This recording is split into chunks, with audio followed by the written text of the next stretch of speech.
The evening in Philip's apartment passed under the glow of a desk lamp, which pulled the yellowed edges of those same envelopes out of the darkness. He slowly spread them across the table like pieces of a complex mosaic. Philip realized he was holding more than just paper.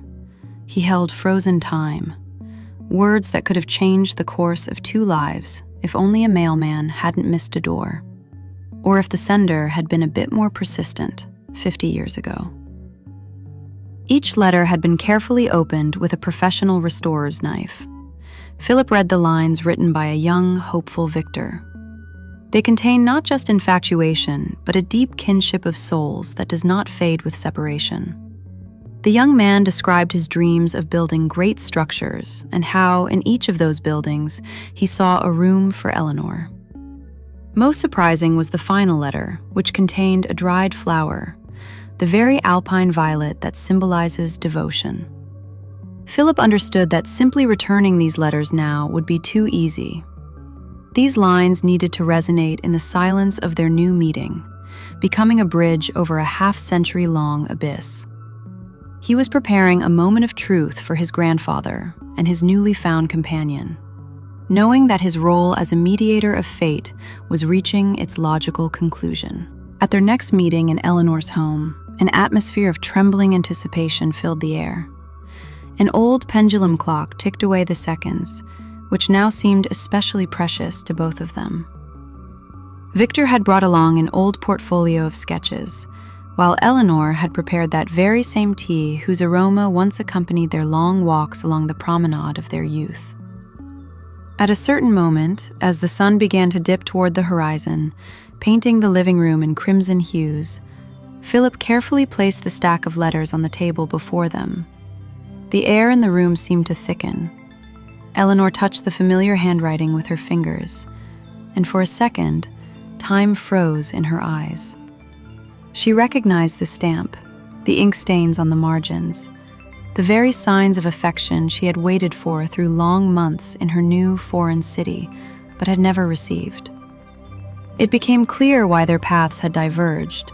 A series of unfortunate coincidences, her family's move without the chance to leave a forwarding address, and letters that returned to Victor one after another, convincing him he had been forgotten.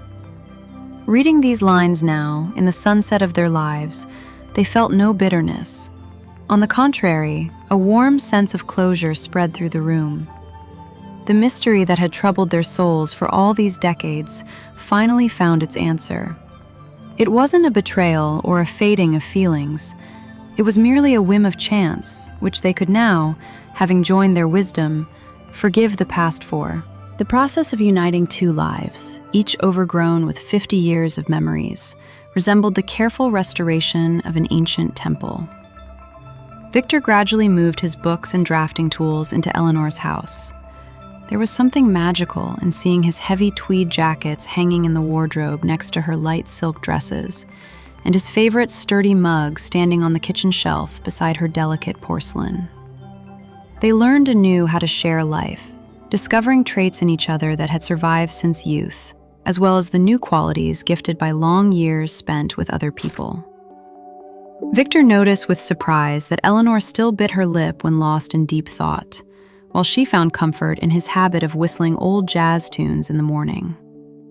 Philip visited them often, watching his grandfather bloom in this new space.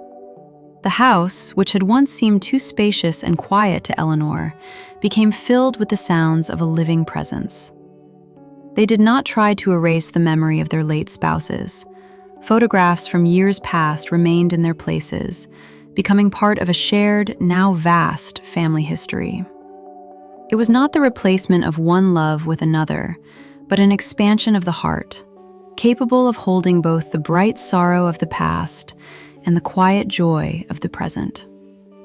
The mystery was solved, the letters were read, and now clean pages of their shared autumn lay before them. Autumn in Eleanor's garden that year proved to be unusually long and warm. The buds of late roses still glowed on the bushes, stubbornly refusing to yield to the first frosts. Now, 2 people worked in this garden. Victor, swapping his usual tweed jacket for an old work coat, repaired the leaning gate, and pruned dry branches with the same architectural diligence he had once used to design bridges. Eleanor watched him from the kitchen window, feeling how the house, which for so long had been merely a place of memories, was filling with a new, vibrant energy. There was no haste in this shared labor. Every movement was refined by years, and every glance cast at one another through the glass or over the garden fence replaced 1,000 words. They were creating a space where 2 autumns of life merged into one, brighter and richer than any summer. In the evenings, when the garden sank into blue twilight, they sat on the veranda, their legs tucked under a single heavy wool blanket, simply watching the first stars emerge through the lace of bare branches. In the living room, where their favorite belongings now sat side by side, a special kind of silence took hold. Not the empty silence of loneliness that makes one want to turn on the radio, but a deep, meaningful stillness shared by 2 people who had known each other for an eternity. On the coffee table, those very letters found by Philip remained. They were no longer a source of pain or regret. Now, they served as proof that no sincere feeling ever truly vanishes. It simply waits for its moment, like a seed beneath the snow. Philip, when visiting, often found his grandfather and Eleanor reading books in adjacent armchairs. Sometimes Victor would set his book aside, just to watch Eleanor's hands as they worked the knitting needles or turned a page. In those moments, the intrigue of their lives was finally resolved. It became clear that the 50 years spent apart were not a loss, but a long road toward one another. A road that allowed them to gather the wisdom necessary for this final, most important meeting.